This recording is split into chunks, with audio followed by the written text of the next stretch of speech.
توبہ کی تسبیح کرنے سے توبہ نہیں ہوگی. استغفراللہ ربی من کل ذنب واتوب الیہ 1000 دانے کی تسبیح لے کر بیٹھ جائیے, 1000 مرتبہ اس جملے کی جو ہے تکرار کیجیے. ذکر خدا بندی کا آپ کو ثواب مل جائے گا, توبہ نہیں ہوگی. صحیح توبہ کی شرائط 3 ہے.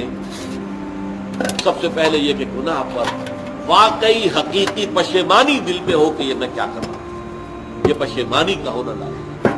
نمبر 2 عہد کرنا کہ اب کبھی نہیں کروں گا, چاہے کچھ عرصے کے بعد پھر وہ کسی کمزوری یا ایمان کی حالت میں توبہ توڑ بیٹھے, یہ دوسری بات ہے. اور تیسرا یہ کہ ایک مرتبہ لازماً چھوڑ دیا. اور چوتھی شرط یہ ہے, یہ تینوں چیزیں بھی اگر پوری ہو گئی ہیں حقوق العباد کے درجے میں, تب بھی معاف نہیں ہوگا گناہ. جس کا حق مارا ہے, جس پر ظلم کیا ہے, جس پر زیادتی کی ہے, جب تک اس سے معافی حاصل نہیں کرو گے اللہ معاف نہیں کرے گا. یہ بڑی کڑی شرط, بڑی کڑی شرط. ورنہ کیا ہوگا قیامت کے دن تمہاری نیکیاں اس کو دی جائیں گی, اس کے پڑھنے میں ڈال دی جائیں گی, اس لیے کہ وہاں کرنسی صرف یہی ہوگی, نیک اعمال بد اعمال.